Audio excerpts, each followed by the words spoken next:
dan menyadari apa yang kami turun ke bumi dan menjadikannya.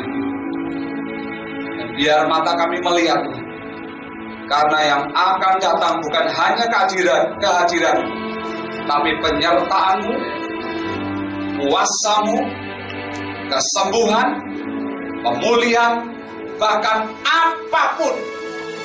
Karena itu yang sebenarnya Engkau janjikan. Dan Tuhan, silakan ambil alih Tuhan. Malam hari ini, bukan semuanya. Semua yang bukan daripada Tuhan, sekali lagi dipatahkan, dihancurkan. Yang semua membelenggu dikurung kunci, dicabut dari hidup kami, dilempar semuanya ke jurang-jurang maut. Hamba berdoa, minta tembok-tembok perlindungan yang kuat. Tuhan, kami minta yang berbeda daripada Tuhan. Hati yang berbeda, roh yang menyambar Engkau Tuhan. Dan biar kami mengerti dan mengalami. Terima kasih Tuhan. Segala puji hormat syukurnya bagimu. Di dalam nama Tuhan Yesus. Semua percaya berkata, amin. Silakan duduk saudara-saudara. Shalom.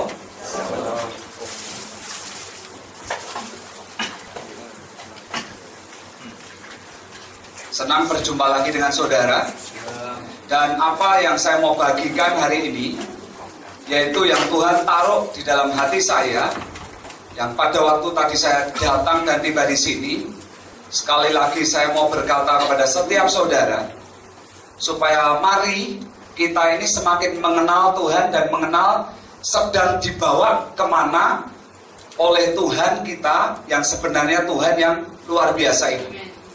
Karena pada waktu kita mengerti, maka saudara dan saya akan melihat semua yang sebetulnya Tuhan lagi mau kerjakan menjadi luar biasa.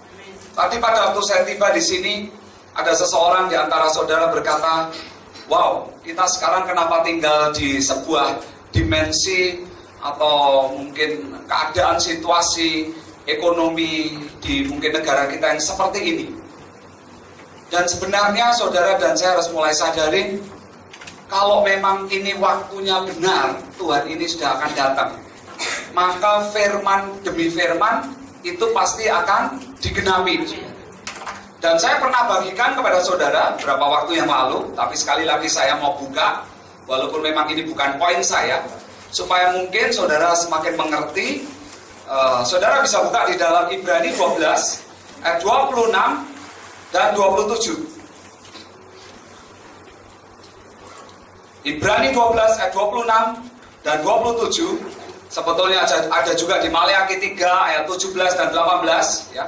Dan di sini dikatakan begini, waktu itu suaranya, ini huruf besar, menggoncangkan bumi, tetapi sekarang ia, bahkan ia itu huruf besar.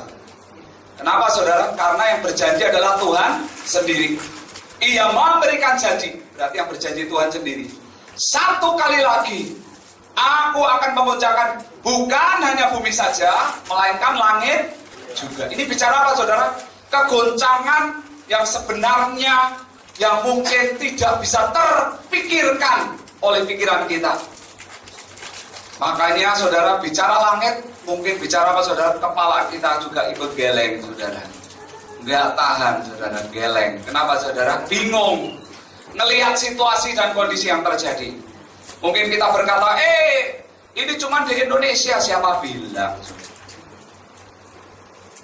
Mungkin kita berkata, di tempat lain tenang-tenang, di Amerika tenang-tenang. Nah karena kita nggak lihat sih dalam semua sisi saudara. Saya ini pernah tinggal di Amerika saudara. Dan bahkan kalau kita tinggal di sana, saudara tahu dunia luar itu ditutupi loh saudara oleh pemerintah. Kita tuh nggak banyak bisa lihat apa yang terjadi di dunia luar. Kebanyakan hanya diselimutin dengan reklame, dengan apapun berita yang cuma ada di area lokal, saudara. Dan banyak yang cuma dibahas di situ. Dan bahkan kalau saudara mau tahu, ada begitu banyak yang tidak dibahas. Makanya sampai kenapa begitu banyak sebetulnya orang-orang Amerika juga mencari tahu, ada begitu banyak, saudara. Bahkan saya percaya tidak semua di antara mereka yang mengerti apa yang sedang terjadi. Tapi kalau saudara nanti mau lihat, saudara, kebetulan kadang kalau saya senggang, saya suka nonton, saudara, National Geography. Saya suka nonton, saudara, History Channel, saudara. Dan BBC Knowledge, saudara. Saya larinya ke arah-arah yang ke sana, saudara, yang bersifat pengetahuan. Dan nanti kalau saudara tonton di sana, itu sebetulnya ada banyak, tapi saya tidak tahu, mungkin di sekarang bulan-bulan ini tidak kelihatan, saudara. Tapi mungkin nanti kalau di beberapa bulan ke depan akan kelihatan bagaimana ternyata Amerika sendiri sedang, orang-orang di Amerika itu sedang mempersiapkan diri, loh, saudara. Bahkan mereka itu berkata, I don't trust the government. Mereka tidak percaya kepada pemerintah. Kenapa, saudara? Karena pada waktu terjadi, seperti mereka cerita, di resesi tahun 1960, 1980, tidak diceritakan. Intinya, tahu it happened. Dan saudara tahu bagaimana mereka menyiapkan hari-hari ini. Belinya apa, saudara? Senjata. Belinya apa? Apa yang mereka bangun, saudara? Mereka bangun bunker. Bahkan yang saya tuh hari-hari ini yang kaget, saudara. Saya tuh melihat sendiri, bahkan ada pihak swasta yang mereka sudah mempersiapkan kalau terjadi perang nuklir, saudara. Mereka ini buat bunker, saudara. Dan mereka siap untuk sewakan, harganya ngeri, saudara. Intinya kalau engkau mau beli, ya berani aja bayar harganya. Nggak jutaan, sudah di atas itu, saudara. Mereka siapin sampai di bawah, kehidupan untuk berapa tahun, saudara. Sampai aliran air, semua, saudara, fasilitas makanan, bahkan semua fasilitasnya disediakan, saudara. Sampai sebegitunya, saudara. Kalau diwawancarai, saudara, I don't trust government. Saya tidak percaya kepada pemerintah. Jadi saudara dan saya harus mengerti bahwa kita ini memang sedang tinggal di dalam dunia yang tidak bisa kita mengerti. Bicara hutangnya saja Amerika sudah berapa, ya kan, saudara? Ini tidak tahu kalau mendadak Amerika berkata, aku kok sudah tidak tahannya, tidak kuat, berhenti. Saudara, itu dampaknya seperti apa? Tapi jangan lupa, saudara, firman Tuhan sudah dikatakan memang akan terjadi sebuah kegoncangan. Tapi firman ini belum selesai, saudara. Ayat 27 dikatakan ungkapan satu kali menunjukkan kepada perubahan pada apa yang dapat digoncangkan, karena ia dijadikan, kegoncangan itu dijadikan supaya tinggal tetap apa yang tidak tergoncang. Kalau saudara dan saya mengerti kebenaran ini, sebetulnya kita bisa digoncang, tapi kita juga bisa menjadi generasi yang tidak bisa digoncang. Berarti luar biasa nggak, saudara? Sangat. Sangat luar biasa, saudara. Mungkin bentuknya seperti apa? Tidak bisa terpikirkan. Tapi saya percaya, saudara, Tuhan bisa membuka atas setiap saudara dan saya. Nggak tahu clue, nggak tahu tanda, nggak tahu apa, saudara. Tinggal, saudara, yang perlu kita pelajari, apakah kita bisa menjadi yang tidak tergoncangkan atau kita goncang, saudara. Karena kalau yang digoncang pikiran, berarti satu titik, saudara. Kita bisa menggunakan pikiran, saudara? Nggak bisa. Kita nggak bisa, saudara. Memang hari-hari ini, kalau saudara akan lihat kegerakannya, nggak bisa, saudara. Tapi kalau saudara kenali, sesuai apa yang ada di Alkitab, bagaimana janda Sarfat, di mana kalau saudara nanti baca, yuk kita buka, saudara. Saudara bisa buka di dalam 1 Raja-Raja 17. Bagaimana Tuhan itu kadang membawa setiap kita dipojokkan di dalam sebuah situasi. Tapi ternyata situasi itu yang menurut pemandangan kita negatif, ternyata itu adalah sebuah solusi menurut Tuhan. Bagaimana kita merespon dan bagaimana saudara dan kita merespon seperti yang Tuhan mau dan tidak, ini yang menentukan. Saudara kalau baca di dalam 1 Raja-Raja 17 dari ayat yang ke-12, itu judulnya mengenai janda Sarfat, cuman saya tidak baca. Oke, saya baca dari ayat 7 supaya lebih jelas. Tetapi sesudah beberapa waktu sungai itu menjadi kering, sebab hujan tiada turun di negeri itu. Maka datanglah firman Tuhan kepada Elia, bersiaplah, pergi ke Sarfat yang termasuk wilayah Sidon, dan diamlah di sana. Ketahuilah, aku telah memerintahkan seorang janda Sarfat untuk memberi engkau makan. Sebenarnya saudara, kalau sebetulnya dia hanya dengar dari sesuatu yang tidak jelas, ya mungkin Tuhan. Kadang kita sendiri bingung ini suara Tuhan atau enggak, saudara. Makanya kita nggak mulai melatih, saudara. Dan ini jadi masalah. Karena setiap kali kita belum mendengar, ujungnya kita pakai pikiran dan jalan sendiri. Tapi saudara tahu, Elia tidak seperti itu, saudara. Elia ini termasuk sebetulnya rasulnya Tuhan atau hambanya Tuhan. Pada waktu ini adalah satu kelebihan yang dia miliki, saudara. Pada waktu dia dengar apa yang Tuhan mau, dia lakukan, saudara. Dan ayat 10 dikatakan, sesudah itu ia bersiap lalu pergi ke Sarfat. Setelah ia sampai ke pintu gerbang kota itu, tampaklah di sana seorang janda sedang mengumpulkan kayu api. Ia berseru kepada perempuan itu, katanya, cobalah ambil bagiku sedikit air dalam kendi, supaya aku minum. Ketika perempuan itu pergi mengambilnya, ia berseru lagi, cobalah ambil bagiku sepotong roti. Kenapa Elia minta? Karena Elia cuma mempercayai bahwa Tuhan berkata seperti itu, saudara. Tuhan berjanji melalui janda ini Elia akan dicukupi makanannya, saudara. Tetapi yang terjadi di lapangan apa, saudara? Ternyata perempuan itu menjawab ayat 12, demi Tuhan Allahmu yang hidup, sesungguhnya tidak ada roti padaku sedikit pun lain, saudara, kecuali segenggam tepung dalam tempayan dan sedikit minyak dalam buli-buli. Sekarang aku sedang mengumpulkan 2-3 potong kayu api, kemudian aku mau pulang dan mengolahnya bagiku dan bagi anakku, dan setelah kami memakannya maka kami akan mati. Lihat, saudara, sebetulnya seringkali nanti di dalam masa-masa apalagi yang di depan ini, saudara, kita akan siap untuk melewati, saudara, sebuah mandat yang tidak lazim.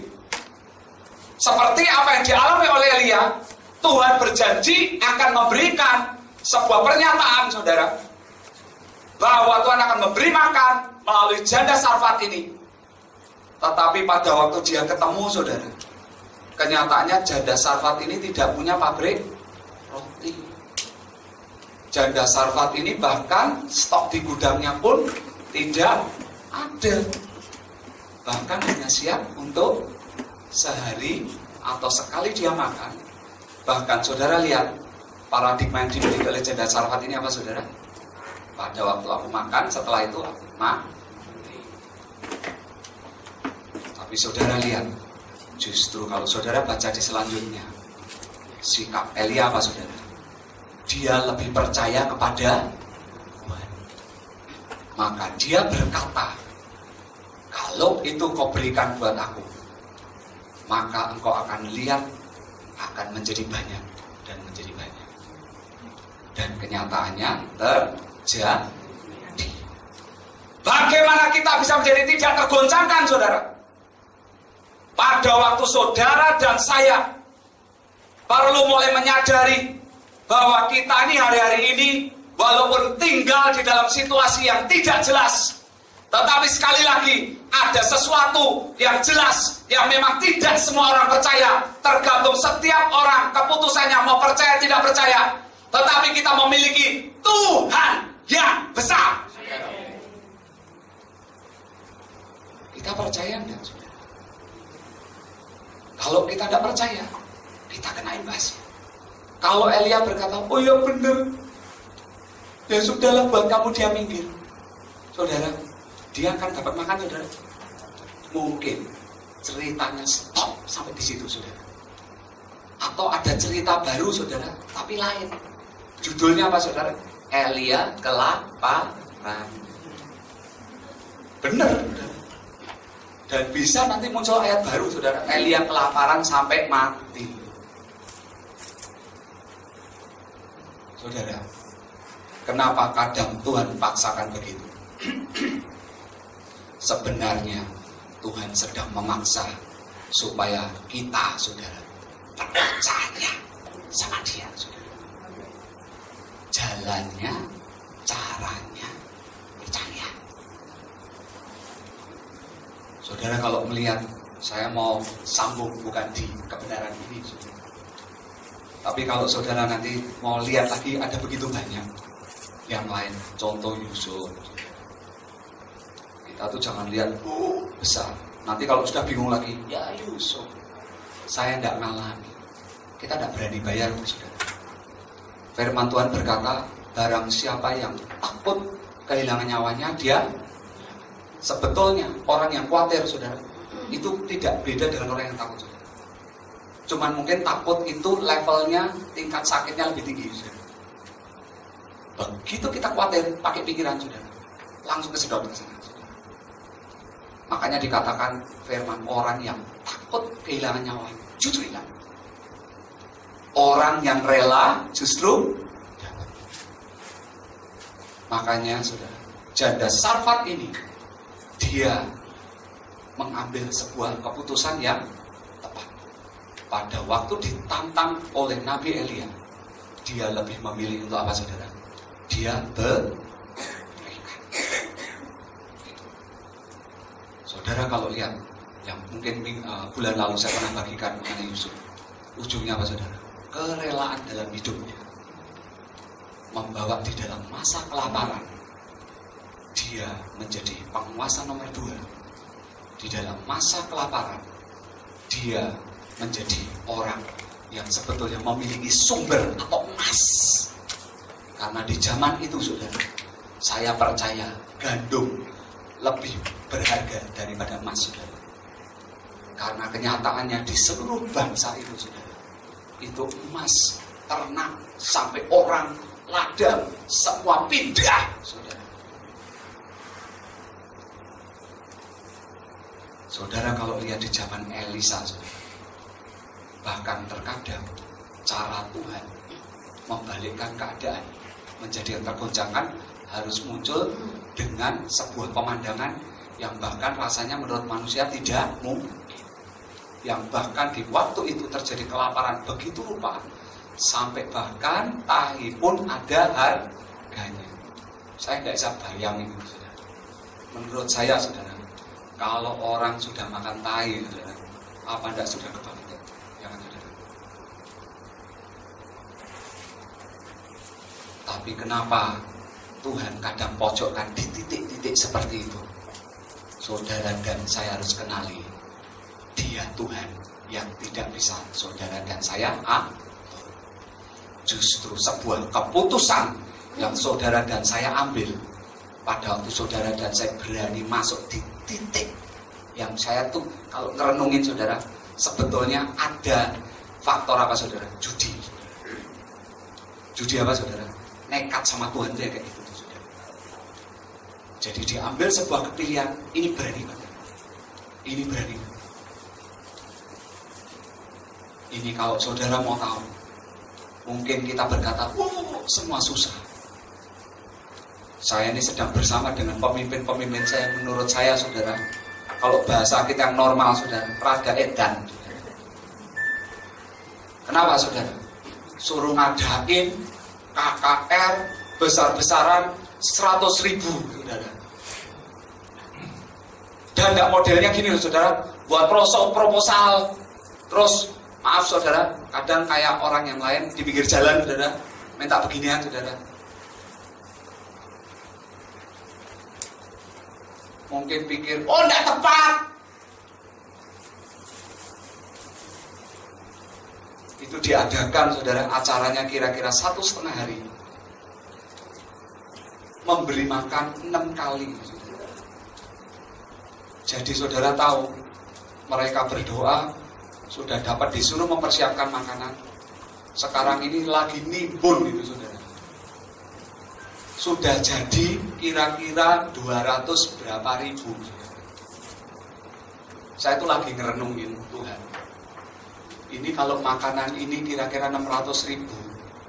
Karena 6 kali makan. Satu makanan aja kira-kira 10 ribu. Dan itu pakai daging sapi loh saudara. Saya rasa kok belum tentu boleh ya harga segitu. Dan terakhir saya dengar daging sapi yang dicacah dirubah daging sapi yang mendekati kualitas Yoshinoya. Saudara tahu Yoshinoya? Kalau yang sudah pernah makan di sana, boleh saudara bayar 10 ribu. Kayak ini minum mungkin dapatnya ya. Ocha itu. Nggak tahu Ocha boleh nggak 10 ribu? Saya cuma berhitung saudara, 10 ribu. Itu berapa saudara? Untuk 600 ribu. 6 miliar saudara. Tapi buat saya yang nggak habis pikir lagi saudara. Itu semua barangnya sudah ada di sana. Semua barangnya sudah ada di sana. Sebetulnya kita tidak berhitung pakai uang. Dagingnya lengkap sudah ada. Semuanya sudah ada. Bahkan mesinnya sudah ada untuk nyimpan saudara, cold storage-nya. Microwave-nya nanti saudara, katanya sekali microwave itu 25.000 saudara. Saya lagi ngerenung ini ke microwave besarnya seberapa? 25.000. Itu baru dari sisi belum transportasi. Kalau ngundang itu berapa saudara? Toilet saudara, ya kan? Ini departemen yang tidak boleh dilupakan. Karena kemarin saya keliling saudara, diajak oleh salah satu tim saya, pemimpin juga, doling situ. Oke. Dan saudara dan saya perlu tahu itu kira-kira 10,5 hektar.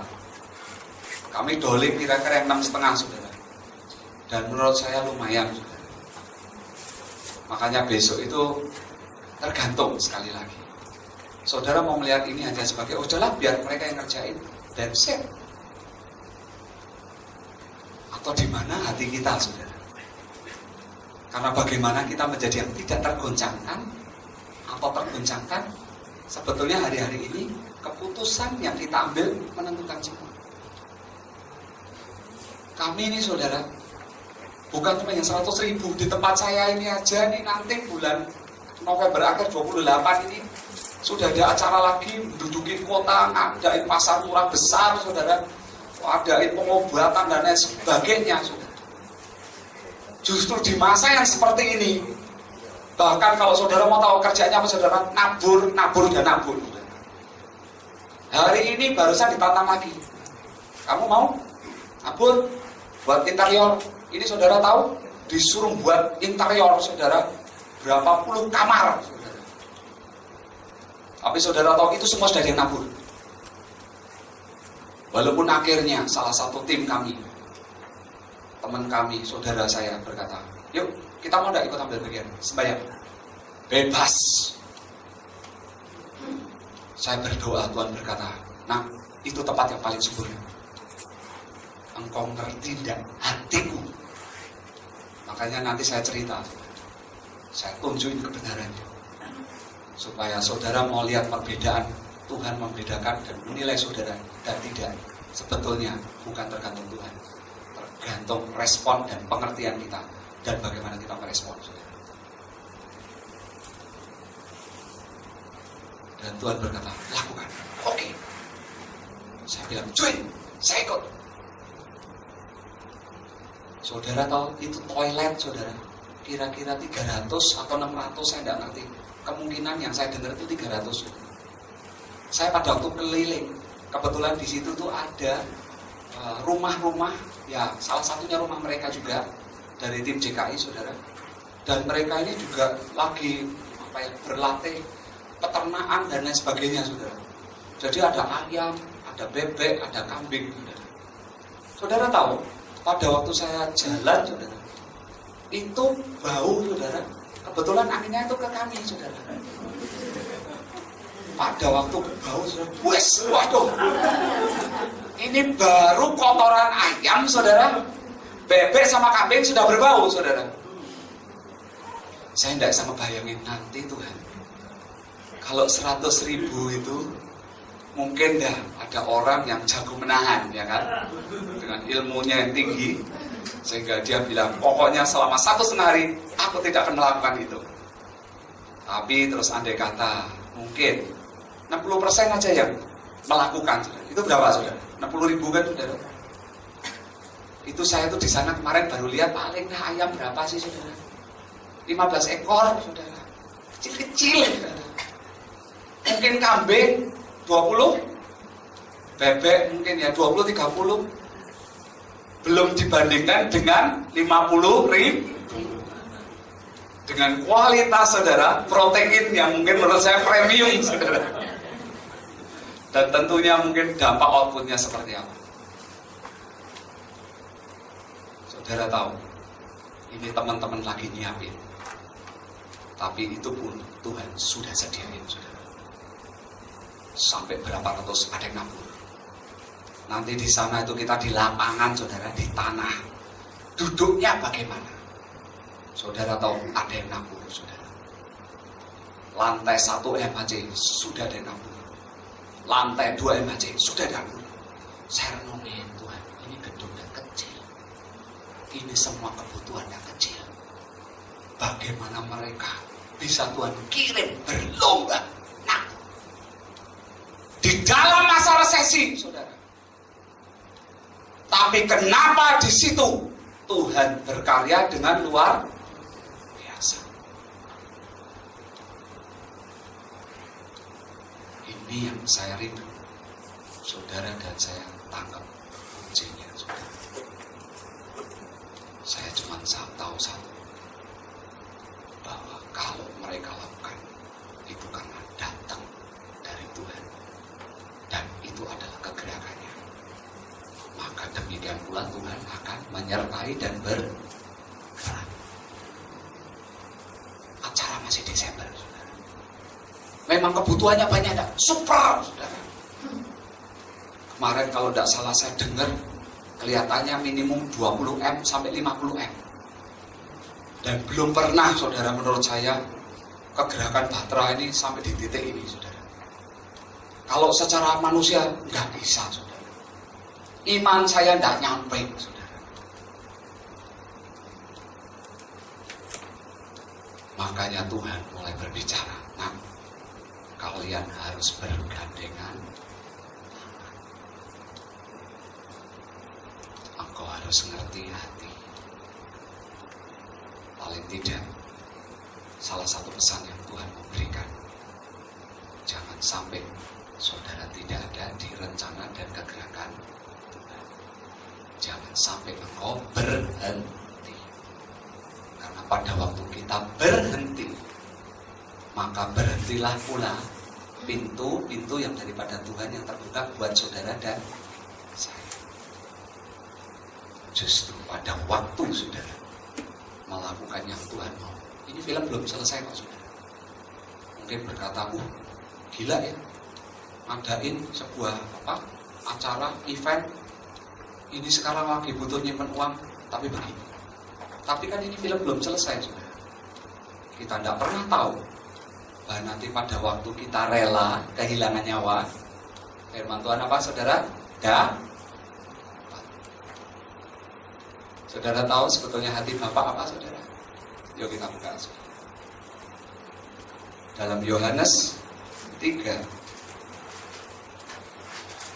ayat 16.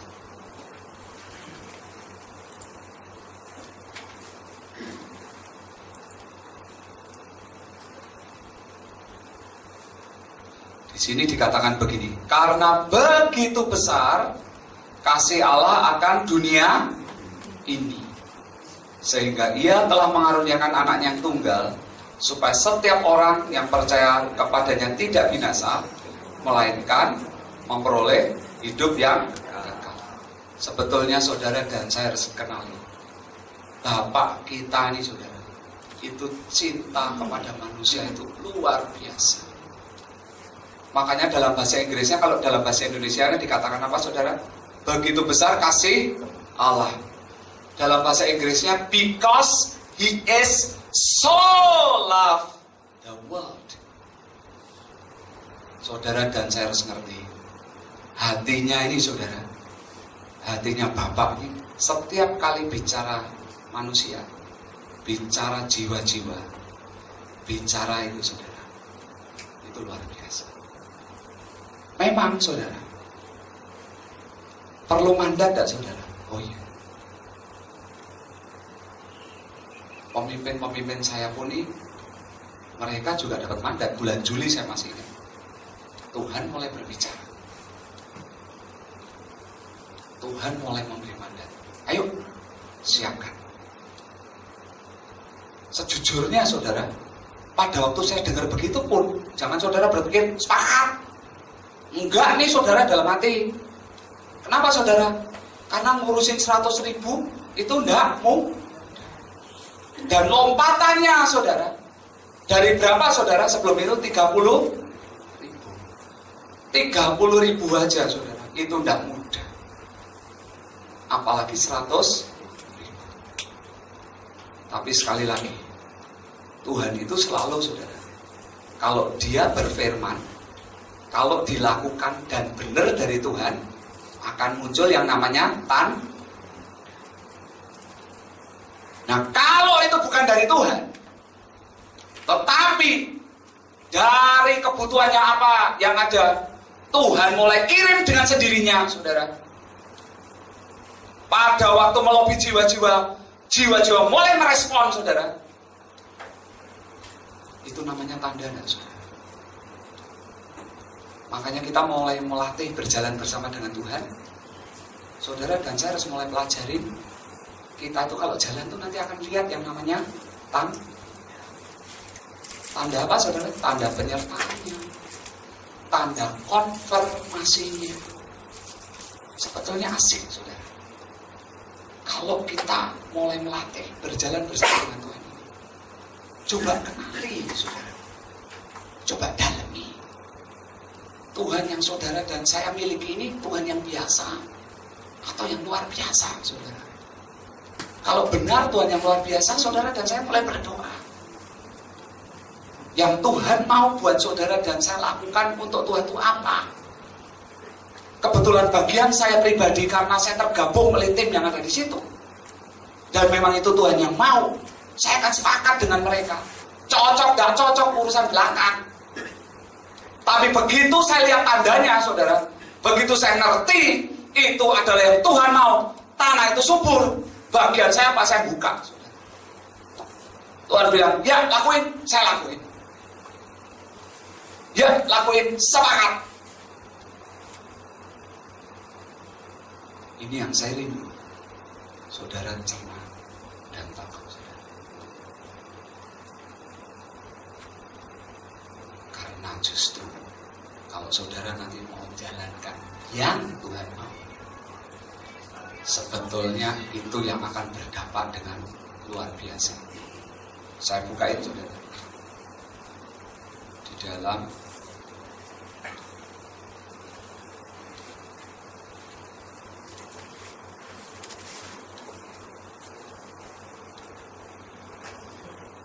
Yohanes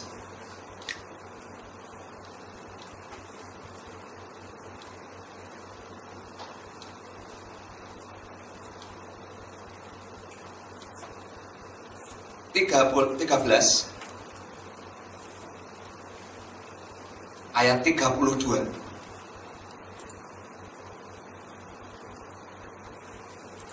Yohanes 13 ayat 32. Di sini dikatakan begini, kalau judulnya apa saudara? Perintah baru. Dan perintah baru selalu kenapa ditonjolkan? Karena itu menggantikan sebetulnya perintah yang lama, saudara. Dan di sini saya ini benar-benar dibukain sama Tuhan. Dan ayat 32 ini dikatakan begini, jikalau Allah dipermuliakan di dalam dia, Allah akan mempermuliakan dia juga di dalam dirinya. Dan akan mempermuliakan dia dengan segera. Nah, saya sedikit akan berubah, saudara. Karena pada waktu saya membaca ini, saudara, mata saya ini mendadak seperti terbuka. Dan kenapa saya mulai mencari kebenaran ini? Karena beberapa waktu yang lalu, saya baru mengerti kalau berjalan dengan Tuhan, itu tahap dan langkah demi langkah sama Tuhan itu ditunjukkan jalannya, saudara. Saya tadinya tidak mengerti kenapa Tuhan mulai membuka pada sesuatu yang berbeda, yobel besar, saudara. Mungkin kadang kita berkata, yobel besar, kita langsung nunggu, mana, nggak bisa, saudara.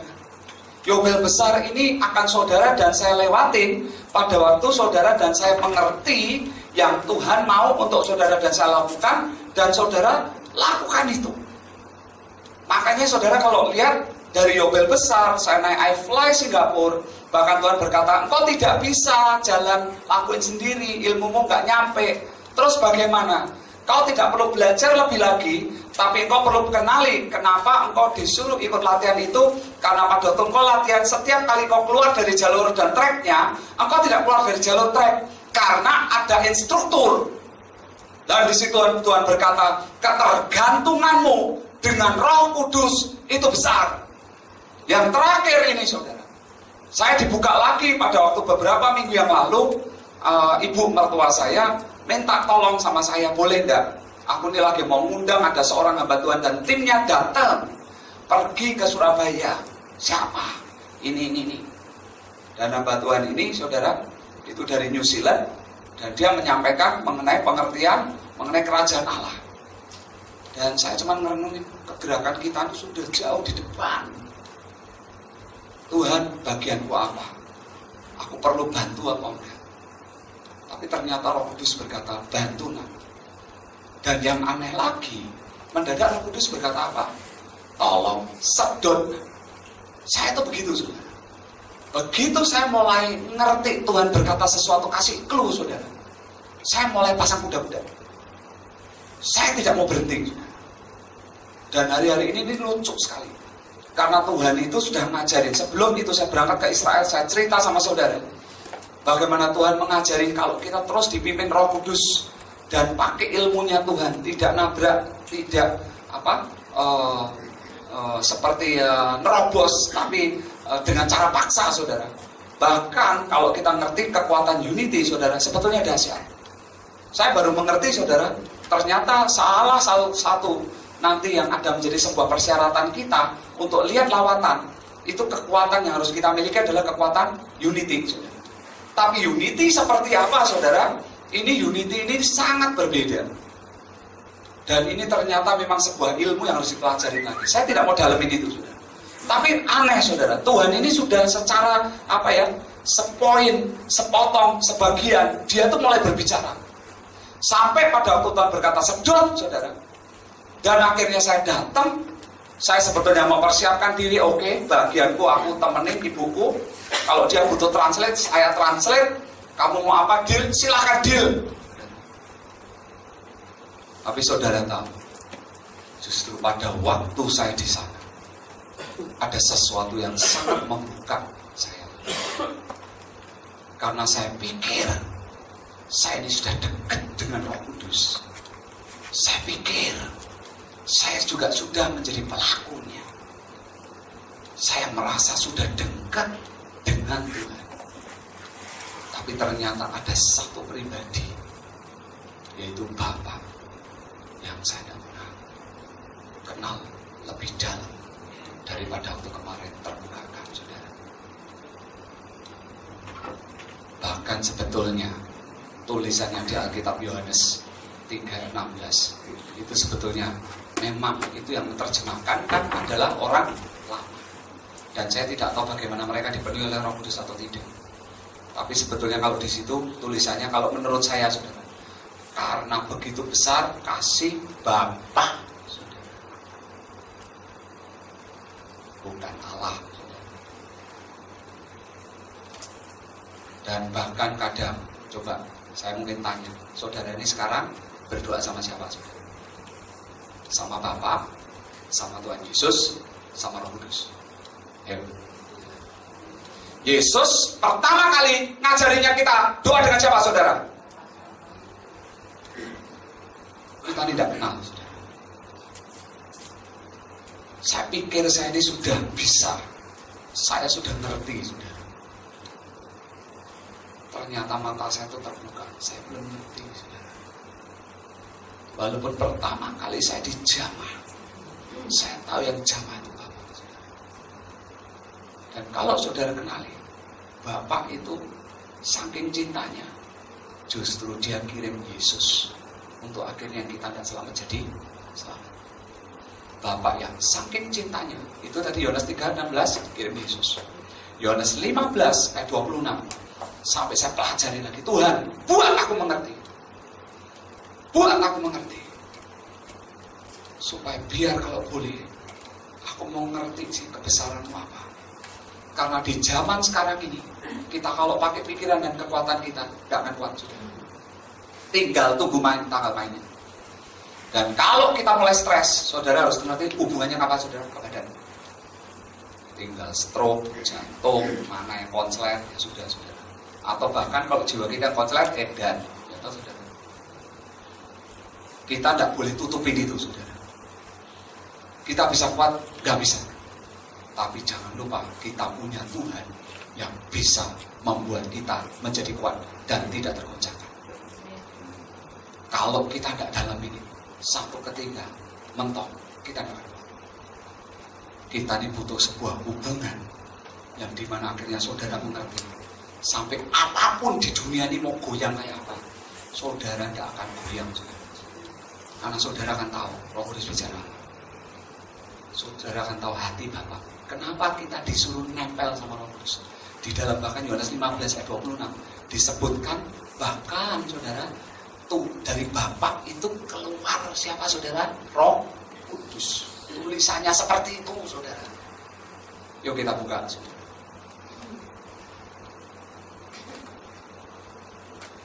Yohanes 15 ayat 26, saudara. Yohanes 15 ayat 26, di sini dikatakan, saya akan baca pelan-pelan. Jikalau penghibur yang akan kuutus dari Bapa datang, yaitu Roh kebenaran, lihat saudara, apa saudara? Yang keluar dari siapa, saudara? Jadi ini menurut saya pribadi yang mungkin apa, saudara? Disiapkan dan memiliki fungsi lebih seperti kayak itu. Best friend kita.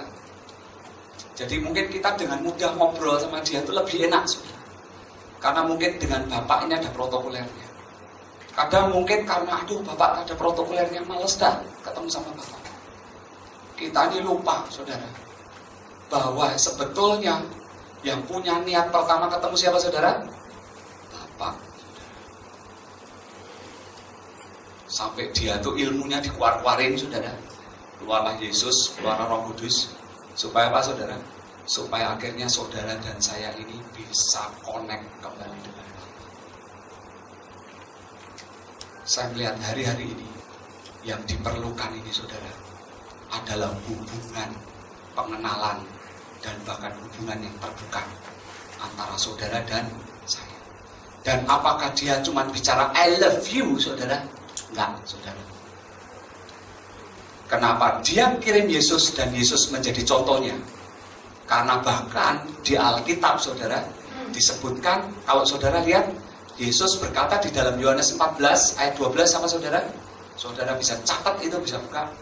Kalau saudara dan saya percaya, bukan hanya saudara akan melakukan pekerjaan-pekerjaan yang Tuhan Yesus lakukan dan saudara bisa lakukan itu, bahkan dikatakan apa, saudara? Lebih besar lagi.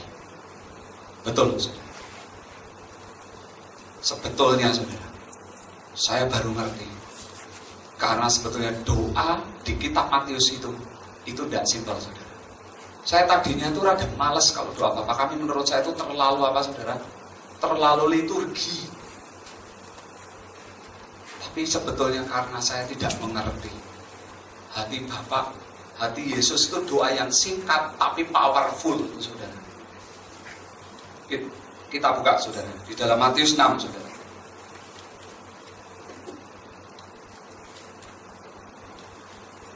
Ayat yang ke-10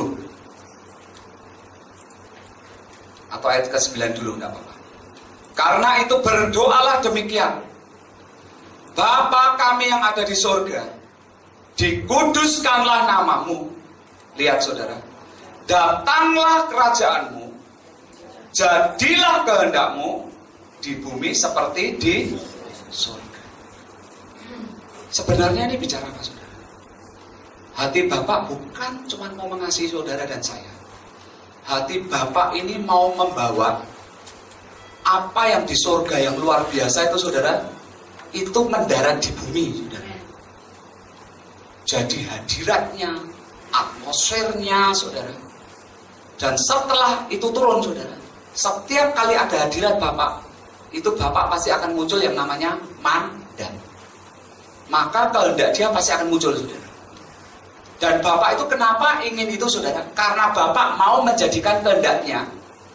Karena pada waktu kehendak itu muncul, saudara, dan kehendak itu bukan cuman yang di sini, saudara. Saya itu percaya betul, saudara, seperti yang nanti Yesus alami. Saudara bisa lihat di Alkitab, saudara, bahkan setiap apapun yang Dia doakan, ujungnya sembuh. Setiap apapun yang didoakan, saudara, menjadi luar biasa, saudara. Bahkan kalau di Alkitab itu tulisannya sebetulnya semua sembuh, saudara. Tapi mungkin saudara berkata, apakah itu hanya terjadi di zamannya Yesus? Tidak, saudara. Karena nanti kalau terjadi sebuah lawatan, saudara, itu ternyata, saudara, itu akan benar-benar terjadi dengan luar biasa.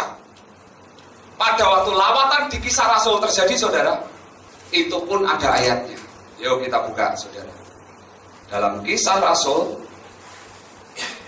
5, kalau tidak salah. Saya soalnya baru dapat sore ini.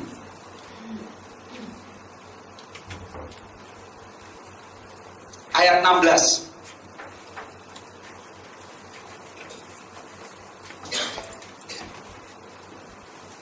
Ayat 16.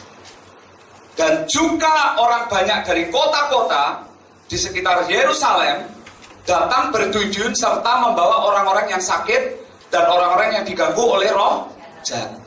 Jadi ada yang diusir tidak, saudara? Peperangan perlu tidak, saudara? Oh iya. Petrus ngelakuin peperangan? Oh iya.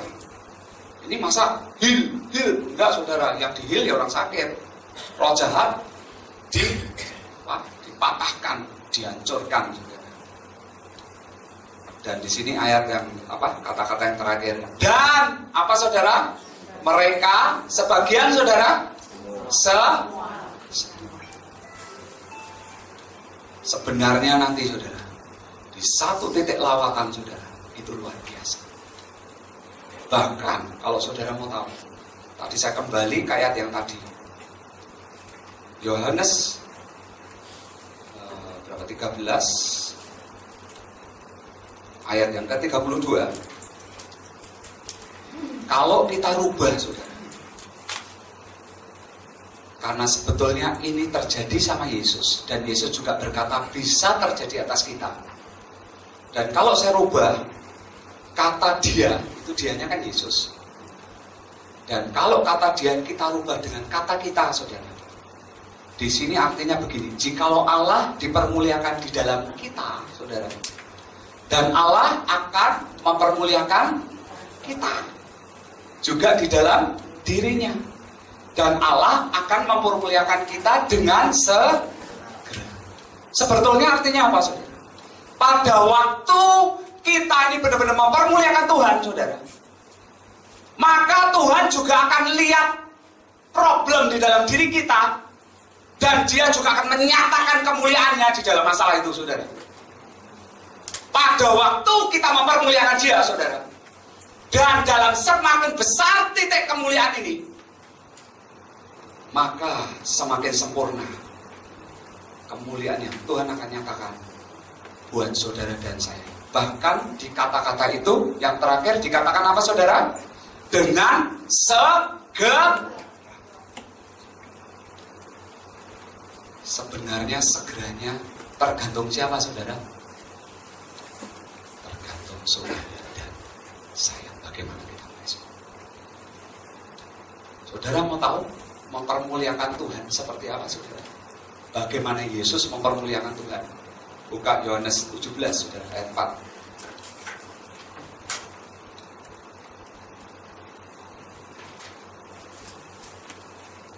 Di sini dikatakan apa, saudara? Aku telah mempermuliakan engkau di bumi ini dengan jalan apa, saudara? Menyelesaikan pekerjaan yang kau berikan kepadaku untuk melakukan.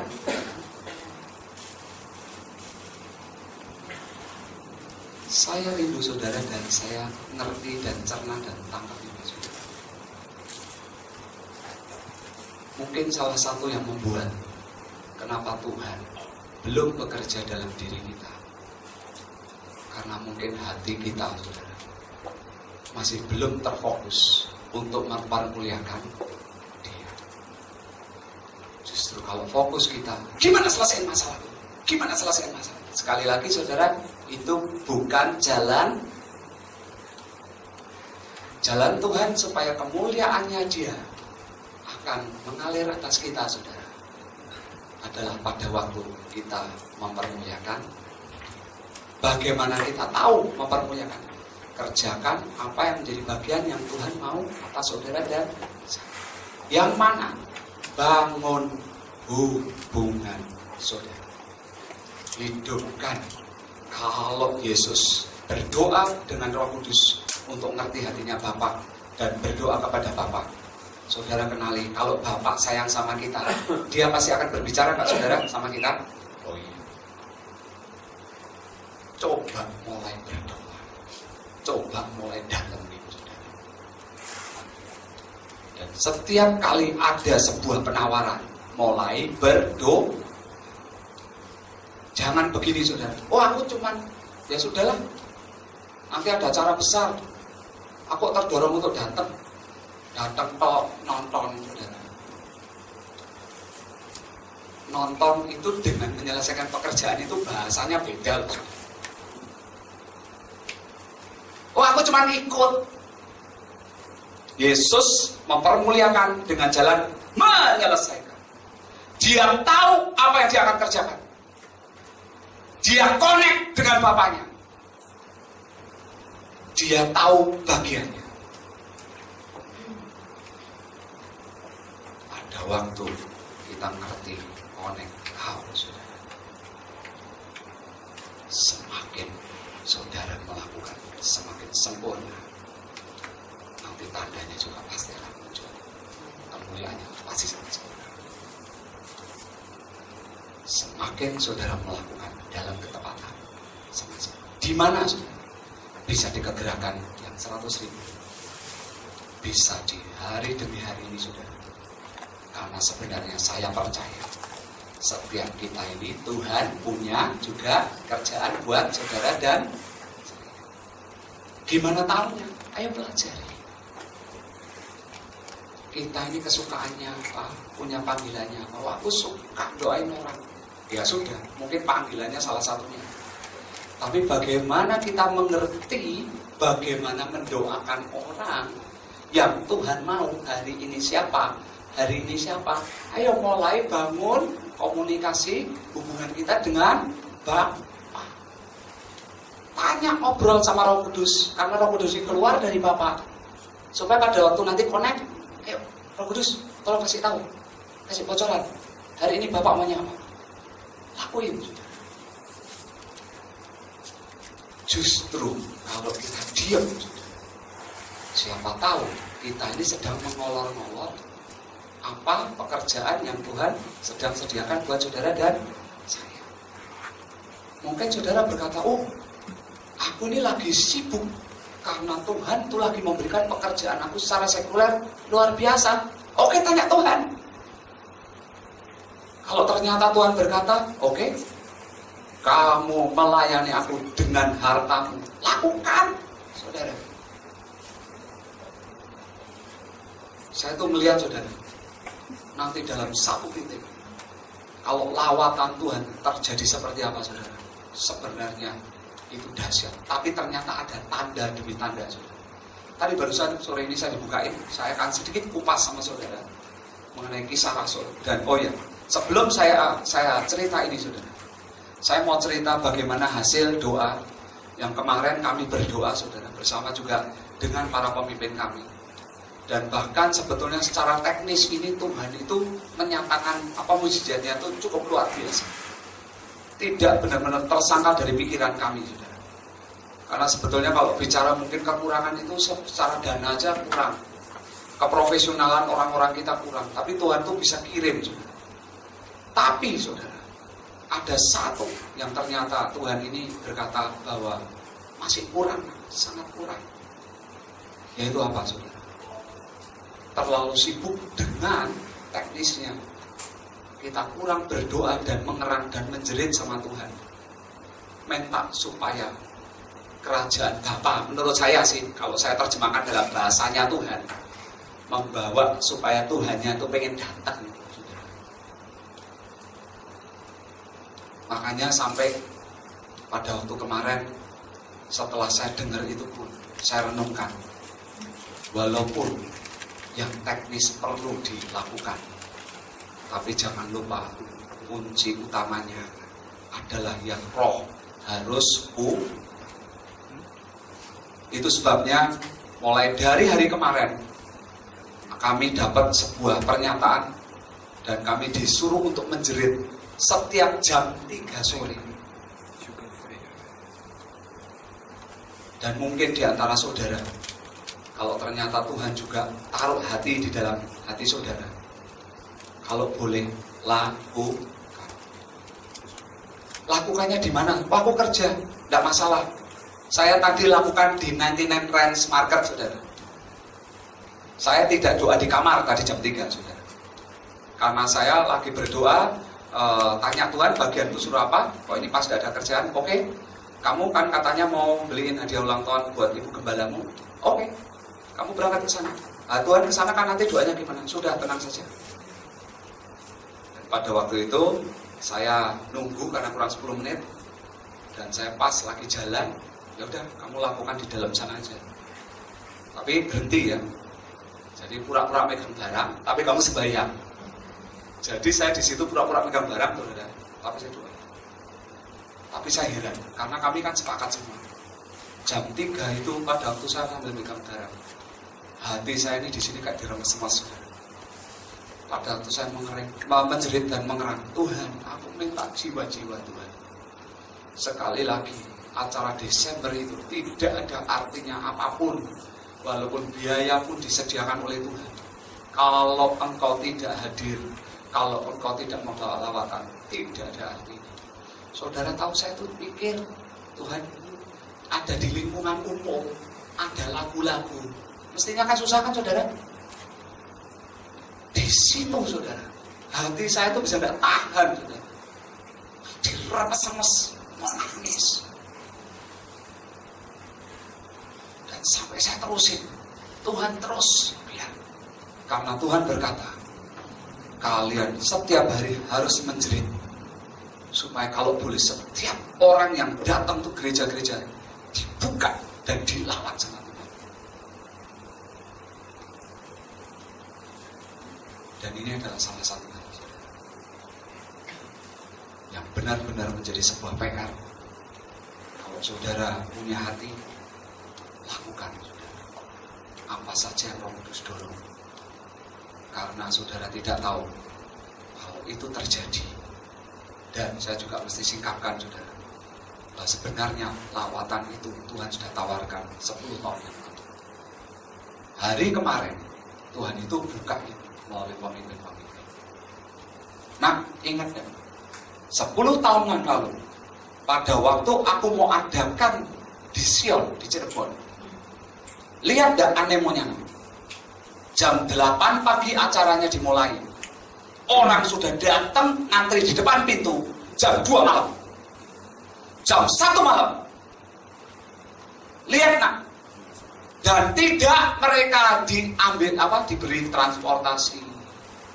Mereka datang dari Jakarta, dari Bandung, dari mana-mana saudara. Mereka siap untuk cari hotel sendiri. Dan mereka datang karena haus untuk dilawat oleh Tuhan.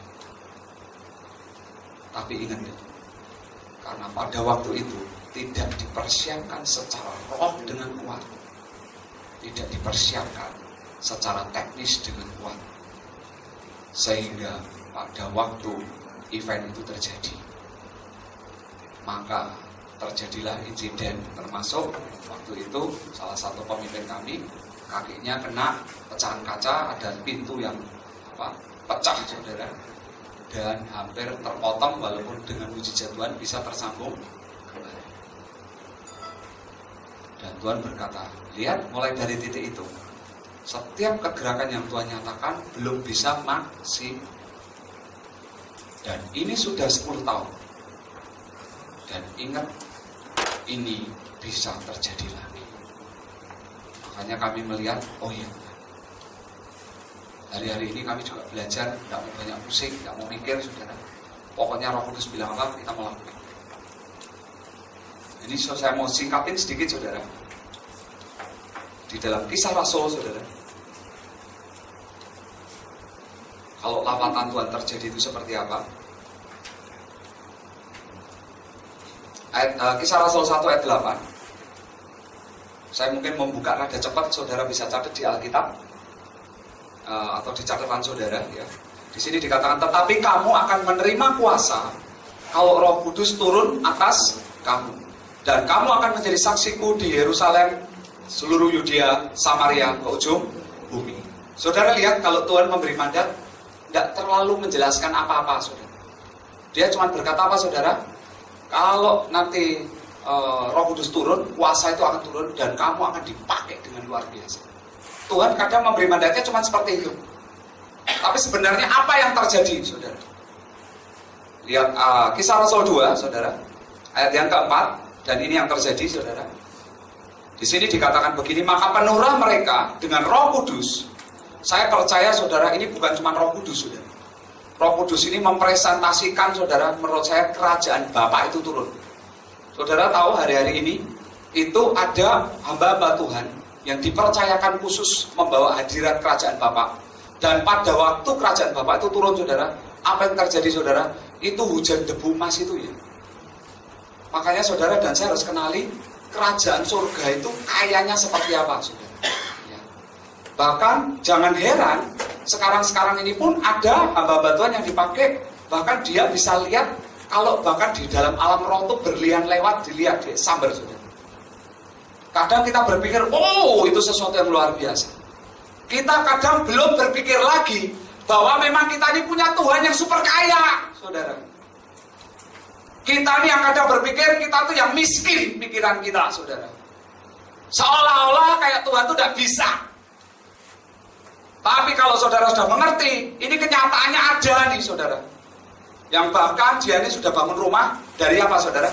Dari berlian yang dia pegang di tangannya itu, saudara. Dalam berapa bulan itu dapat berapa ya? 50 kalau tidak salah, saudara. Berliannya warna-warni, saudara. Dan selalu setiap kali diestimasi harganya 100 juta, berapa puluh juta, saudara. Ngeri, saudara. Kita mungkin kadang berpikir, terlalu hebat. Bukan.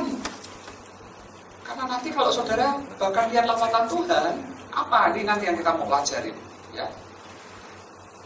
Dan di sini dikatakan, lalu mereka mulai berkata-kata dalam bahasa-bahasa lain, seperti yang diberikan oleh Roh itu kepada mereka untuk mengatakannya.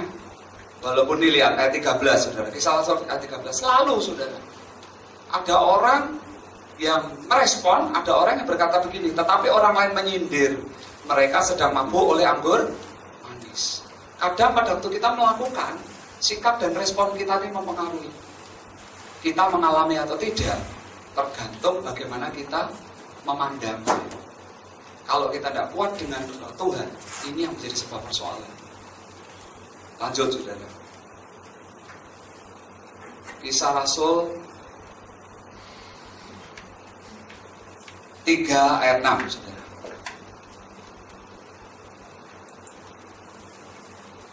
Kisah Rasul 3 ayat 6.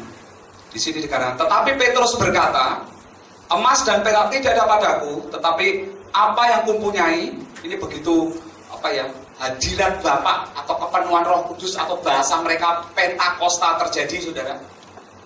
Dan di sini dikatakan, tetapi apa yang kupunyai kuberikan kepadamu demi nama Yesus Kristus orang Nazaret itu, berjalanlah. Lalu ia memegang tangan kanan orang itu dan membantu dia berdiri. Seketika itu juga kuatlah kaki dan mata kaki orang itu.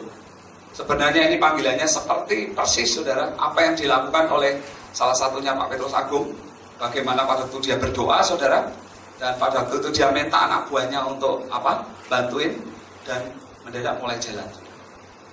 Saudara lihat ayat Kisah Rasul 4, saudara, ayat 32 sampai 35, saudara. Mendadak semuanya jadi berubah. Saya percaya nanti kalau ada hadirat kerajaan Bapa, saudara, ini yang mata saya terbuka, ini yang hari-hari ini saya berkata, Tuhan, aku percaya kalau Engkau membukakan ini, aku mau, Tuhan, bawa masuk ke dimensi ini. Aku bahkan pengen lihat dan ngalami di dalam satu titik kehadiran akan membawa perubahan. Karena kalau saudara lihat kehadiran Yesus itu membawa perubahan, saudara. Kesembuhan iya, setan jadi pada bingung, ribut mereka kui. Kau datang belum waktunya, kau datang, mereka sudah ketakutan semua, saudara. Belum main ditengking, saudara. Mereka sudah lari, saudara.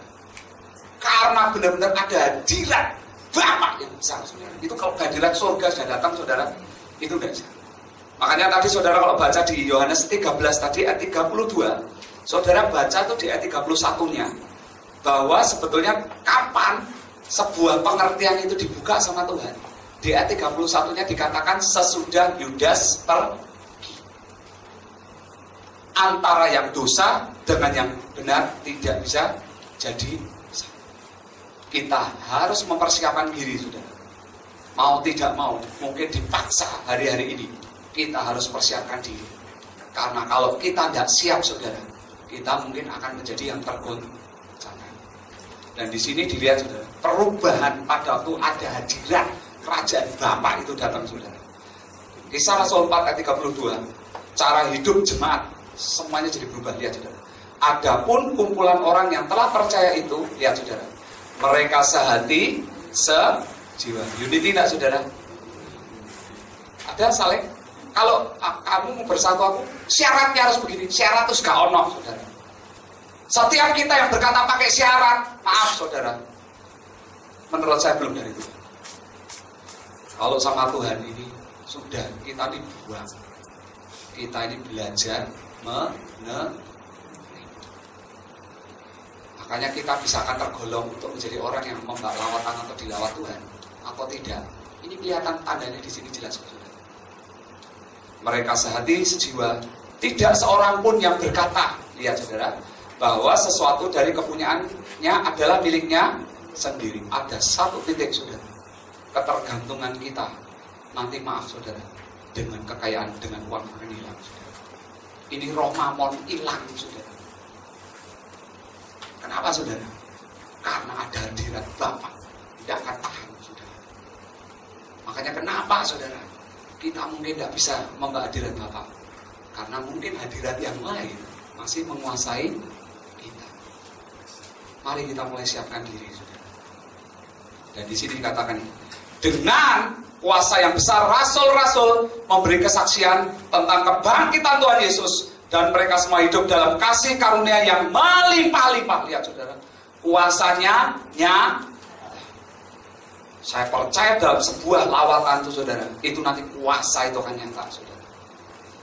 Dan lihat, saudara, ayat 34.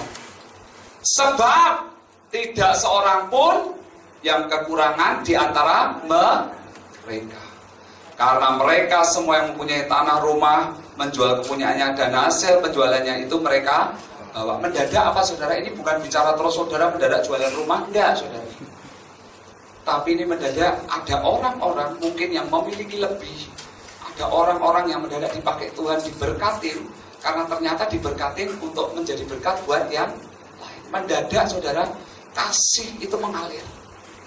Sehingga kepemilikan dirinya terhadap yang dia pikir itu miliknya dia mulai sadarin bahwa itu milik Tuhan. Dan mendadak kasih itu ngalir. Iya, aku rela. Iya, aku rela.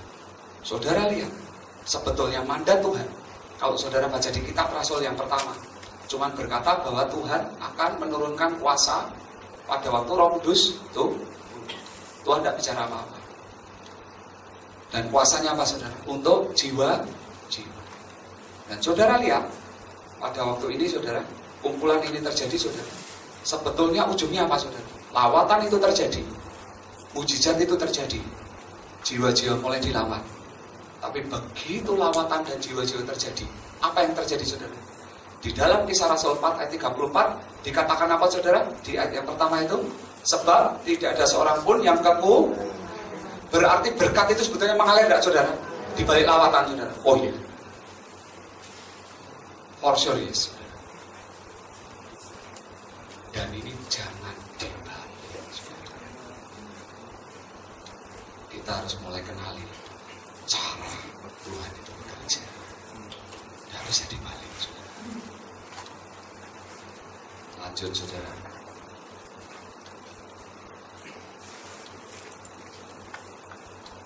Kisah Rasul 5 ayat 12 saudara. Pada waktu hadirat dan lawatan kerajaan Bapa turun saudara. Judulnya saja tanda-tanda dan mujizat. Dan oleh rasul-rasul diadakan banyak tanda mujizat. Di antara orang banyak, semua yang percaya berkumpul selalu berkumpul di Serambi Salomo dan dalam persekutuan yang erat. Ini orang tendensinya terus mau nempel Tuhan. Orang-orang lain tidak ada yang dapat berani menggabungkan diri kepada mereka, namun mereka sangat dihormati. Saudara-saudara dan saya yang pada waktu ada di dalam lawatan itu akan muncul kegentaran orang lain atas saudara. Makanya kalau muncul penghormatan, pasti muncul berkat. Pasti. Dan makin lama makin bertambah jumlah mereka yang percaya kepada Tuhan, baik laki-laki maupun perempuan. Dan bahkan saudara lihat, bahkan mereka membawa orang-orang sakit keluar ke jalan raya, membalikkan di atas balai-balai dan tilam, supaya apabila Petrus lewat, setidak-tidaknya bayangannya mengenai salah seorang dari mereka. Dan juga orang banyak dari kota-kota di sekitar Yerusalem datang berduyun, serta membawa orang-orang yang sakit dan orang-orang diganggu oleh roh jahat, dan mereka semua disembuhkan. Itu akan terjadi saudara. Sebuah fenomena yang luar biasa, yang dimana pada waktu itu lawatan itu tidak akan bisa menahan apapun, baik masalah roh, jiwa, tubuh kita, ekonomi kita, tidak akan bisa. Tapi saudara dan saya harus mulai menyadari, kapan saudara lawatan itu terjadi? Seringkali saudara pembalikan itu terjadi di titik poin the worst case skenario yang sedang terjadi. Di titik mana saudara? Di titik janda Sarfat berkata, ya ini terakhir kali atau mati. Ada seperti sebuah apa saudara spekulasi yang Tuhan izinkan taruh di posisi itu saudara. Seperti apa pada waktu Hizkia, Tuhan tidak ada kekuatan lagi untuk bisa berdoa bahkan. Tapi di titik itulah Tuhan bekerja. Sebenarnya di zaman itu murid-murid pun begitu melihat Yesus mati, mereka semua dengan angan-angan mereka pudar saudara, bubar jalan saudara. Kenapa saudara? Karena anggapan mereka akan menganggap bahwa Tuhan akan berdiri selama-lamanya dan menjadi juru selamat selama-lamanya. Karena mereka tidak mengetahui skenario Saya percaya kuncinya apa saudara? Pada waktu saudara dan saya membangun dengan kuat hari-hari ini pribadi, makanya jangan kaget nanti pada waktu saudara berkata, aku mau untuk aku connect dengan Bapak. Dan pada waktu saudara dan saya connect dengan Bapak, dan dia akan membawa kita kepada sebuah rancangan yang bukan kita mau. Tapi saudara mau tidak ikutin itu saudara. Dan sebenarnya itu yang akan membawa saudara dan saya justru kepada yang sebenarnya. Pada waktu saudara dan saya mau ikutin itu, fokus, latihan.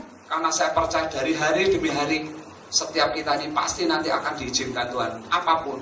karena ada maksud Tuhan. Saya ini lagi ketemu dengan orang-orang yang kadang ini, saudara. Saya ketemu dengan salah satu tim saya, dan dia lagi berkata, kenapa ya aku ini ngajar di sekolah, dikirim murid-murid yang haleluya. Iya, karena kalau engkau pakai kekuatanmu, maka kemuliaan Tuhan tidak akan pernah muncul. Makanya engkau harus pakai kekuatan Tuhan, maka engkau akan bisa hadapin ini.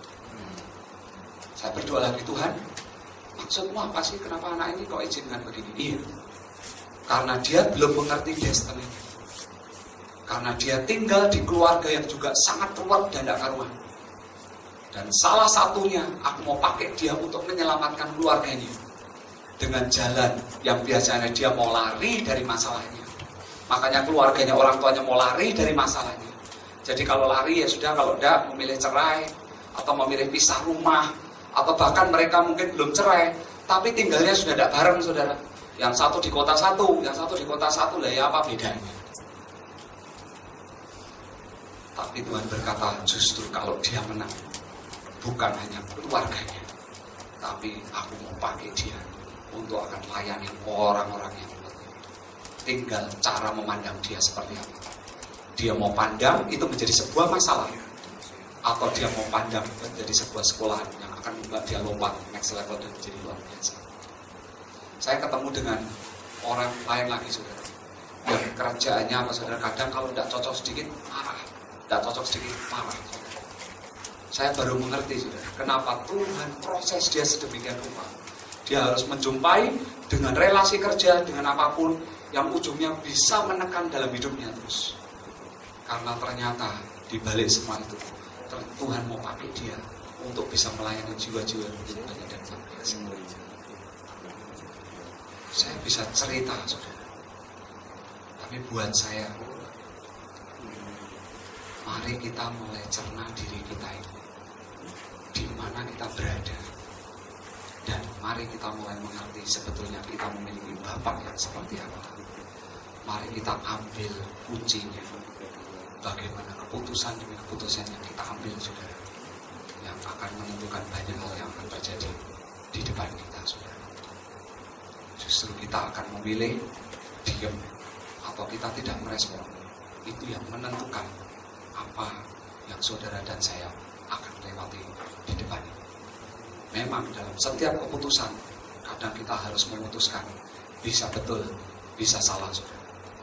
Tapi saya mau berkata, pada waktu saudara ambil keputusan yang tepat, yang Tuhan mau saudara lakukan, saudara dan saya harus percaya, kita punya Tuhan yang tidak pernah salah. Skenario dia adalah yang terbaik, karena sebenarnya dia sangat cinta dengan kita. Itu yang membuka paradigma saya hari ini. Yang tadinya saya sedikit pada tuh kena gencetan, kena tekanan dada, tapi sekarang hari-hari ini saya berubah. Karena saya cuma berkata, Tuhan isi saya dengan penuh. Karena pada waktu saya diisi dengan penuh, setiap kali saya lihat masalah, saya hadapkan Tuhan. Kalau Tuhannya tidak ngomong, saya diamin, selesai. Bahkan karena hari-hari ini saya belajar nempel sama Bapak, ya Bapak, terus bicara. Saya lihat penyertaan demi penyertaannya, kadang dia tidak langsung ngasih secara penuh di depan, tapi di waktu hari H, bukan. Di hari H, bukan. Di hari H, bukan. Saya lihat tanda demi tanda, kalau kita jalani yang Tuhan mau, itu bukan. Saudara dan saya akan menjadi orang-orang yang dibedakan. Alami ini terus, saudara. Orang lain mau goncang, saudara diam, nempel sama Tuhan, Tuhan buka, saudara akan dibedakan sama Tuhan. Karena ini yang Tuhan mau buka. Di Maleakhi 3:17 dikatakan, Tuhan akan membuat perbedaan antara orang yang beribadah dan tidak, antara orang benar dan orang fasik. Tuhan akan bedakan di gerejanya. Tapi saya berharap saudara saudara menjadi orang yang dibedakan oleh. Amin. Mari kita berdoa.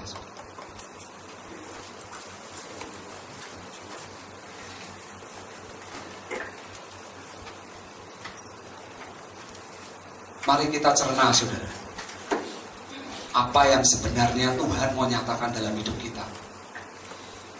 Mari kita cerna, saudara, sebetulnya dengan kasih yang begitu luar biasa, dia itu mau menyatakan sesuatu yang pada waktu kita tangkap ujungnya buat kita sangat luar biasa, saudara.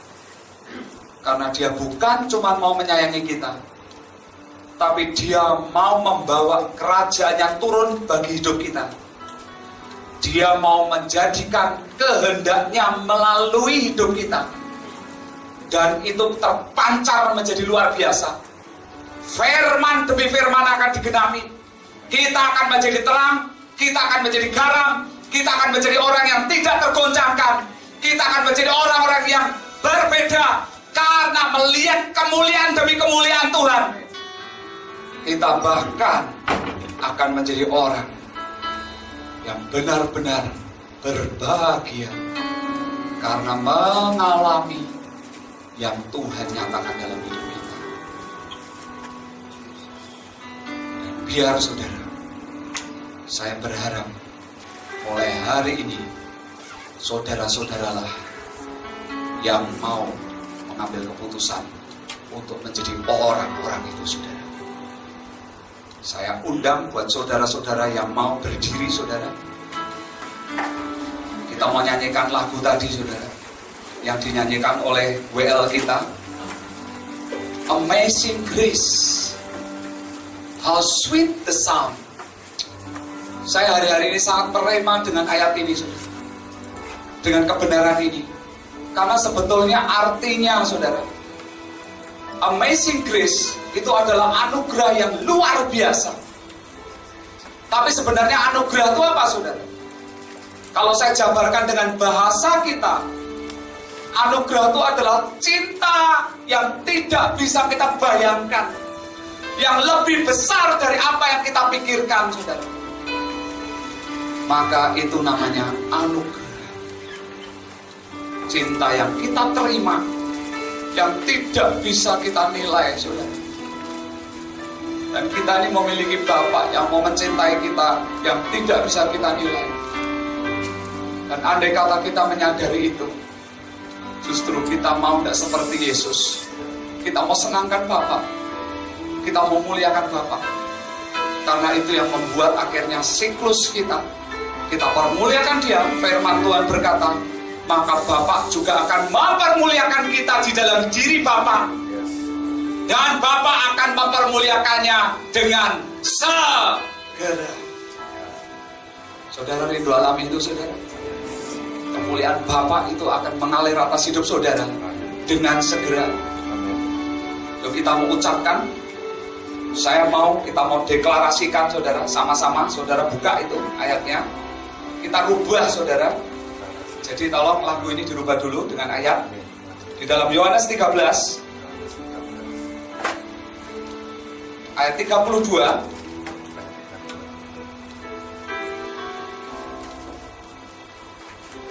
Saya mau saudara perkatakan ini kalau engkau percaya dengan kuat, saudara, dengan segenap hatimu.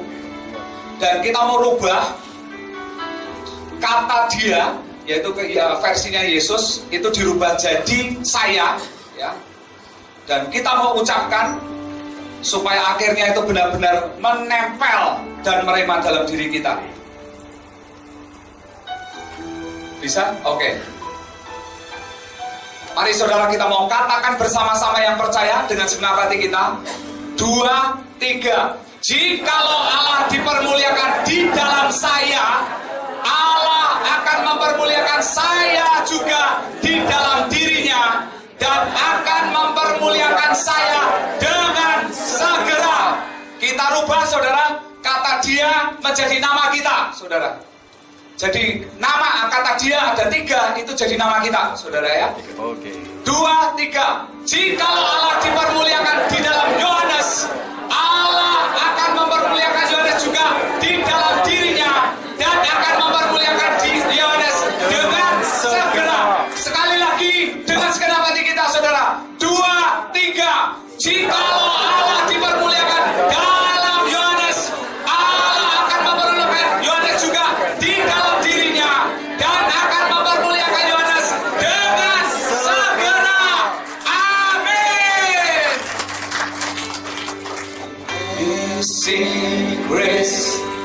How sweet the sound that saved a wretch like me. Dia yang tolong kita yang sebenarnya tidak layak. I once was lost. Sebenarnya kita ini tersesat, tapi telah ditemukan. Buta tetapi menjadi melihat. Was blind but now I see. Amazing grace, how sweet the sound that saved a wretch like me. Yes, Lord, I once was lost, but now I'm found. Was blind, but now I see. I can see you now. Biar kami melihat Engkau. I can see you. Kami melihat cinta di pemandangan-Mu, Tuhan. Laying yourself down. Kami mendekat kepadamu, Tuhan. Kami membangkitkan yang patah dan menjadi hidup kembali.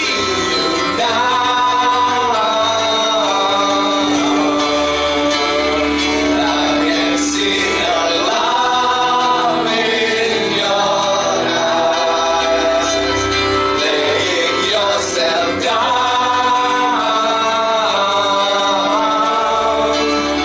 raising up the broken to life. Amazing grace, amazing grace, how sweet the sound that saved a wretch like me. I once was lost, but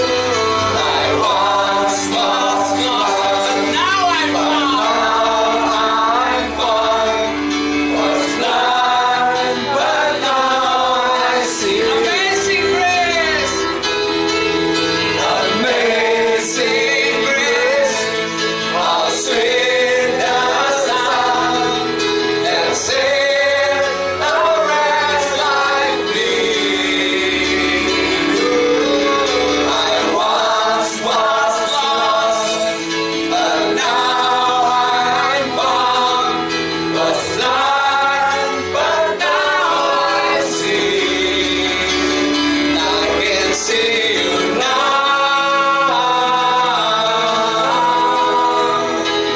I can see the love in your eyes, laying yourself down, raising up the broken to life. I can see you now.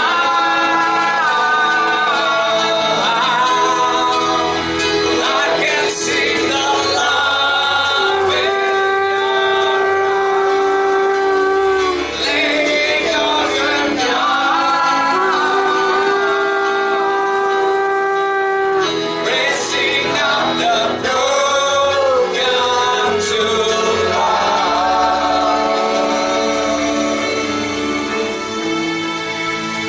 Biar mulai malam hari ini Tuhan,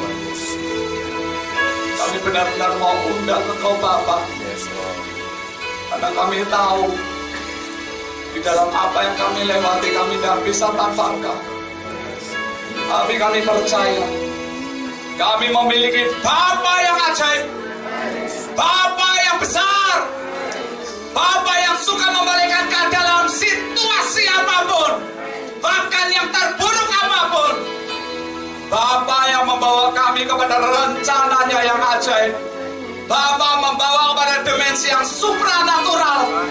Bahkan Bapa yang akan membuat yang tidak ada menjadi ada, yang tidak mungkin menjadi mungkin. Semuanya terjadi seperti yang Kau mau. Dan biar gandeng kami mulai hari ini Bapa. Biar tunjukkan kemuliaan-Mu atas kami Bapa. Bapa, kami hanya mau, kalau boleh tolong kami yang tidak mampu ini, jumpai dan temui.